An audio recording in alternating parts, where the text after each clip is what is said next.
नमस्कार, मैं अर्चना आपका स्वागत करती हूँ हंगामा टाइम्स में। आज मैं आपको लेकर के आई मिशन सुरक्षा परिषद के कार्यालय में, जहाँ पे हम जानेंगे यहाँ के राष्ट्रीय अध्यक्ष गंगा राम अंबेडकर जी से कि मिशन सुरक्षा परिषद किन किन क्षेत्रों में कार्य कर रहा है और कब से कार्य कर रहा है। आपका बहुत बहुत स्वागत है हमारे हंगामा टाइम न्यूज चैनल में। नमस्कार।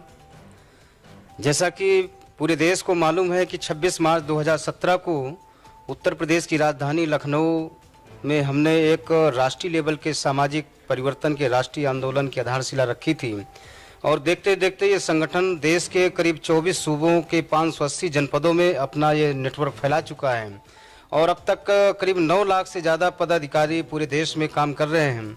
और इस संगठन का जो उद्देश्य है कि देश में जातियों के आधार पर बिखरे हुए समाज को इकट्ठा करके और बहुजन समाज बनाकर के इस देश में जो मानवतावादी विचारधारा है, फूले साहू अम्बेडकरी विचारधारा को बहुजनों की विचारधारा बनाना हमारे संगठन का मुख्य लक्ष्य है। तो ये बताइए गंगाराम जी, 2022 की क्या तैयारी है आपकी? अब उत्तर प्रदेश के अंदर तो जिस तरह से जंगल राज, गुंडा राज, बहन बेटियों की इज्जत आबरू लुट रही है, चारों तरफ जनता त्राही त्राही है, विकास का रुके हुए हैं, तो ऐसे में सत्ता परिवर्तन करना बड़ा जरूरी हो जाता है।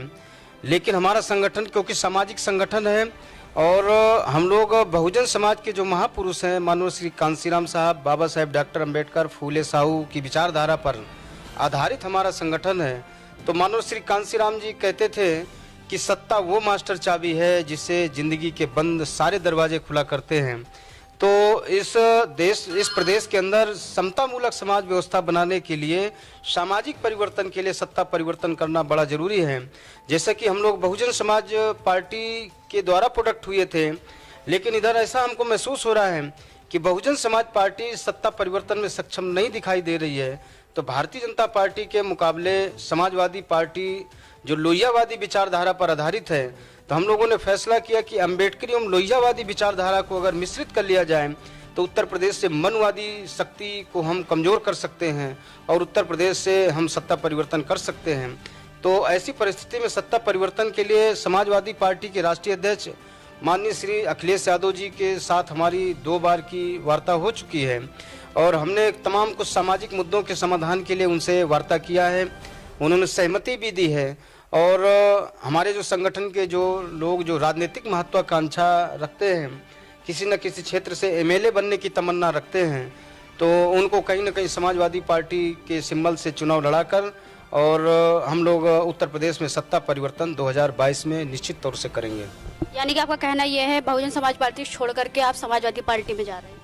15 मार्च 2017 को ही हमने बहुजन समाज पार्टी से त्यागपत्र दे दिया था। इसके बाद 26 मार्च 2017 को हमने मिशन सुरक्षा परिषद बनाया था। लेकिन लगातार क्योंकि हमने बहुजन समाज पार्टी बहन मायावती जी से नाराज होकर नहीं छोड़ा था, वहाँ पर उनकी जो व्यवस्था, कुछ नेताओं से नाराजगी के कारण हमने ये पार्टी छोड़ा था। तो बहन मायावती जी से क्योंकि लगाव था, इसलिए 3.5 वर्ष तक, चाहे नगर निकाय के चुनाव रहे हों, चाहे उत्तर प्रदेश में लोकसभा या और उपचुनाव रहे हों, हमने बहुजन समाज पार्टी का दिल खोलकर मंच लगाकर सहयोग किया है।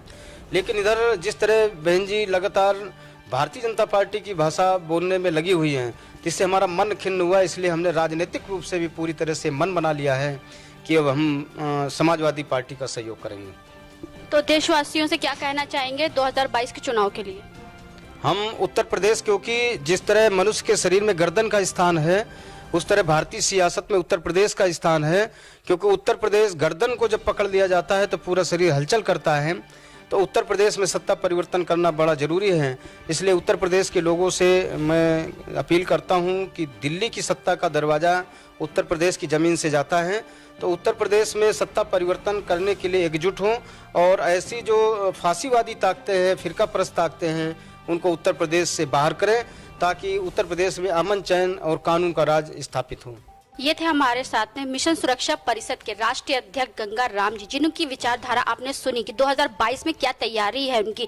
इसी के साथ मैं अर्चना आपसे इजाजत लेना चाहूंगी। धन्यवाद।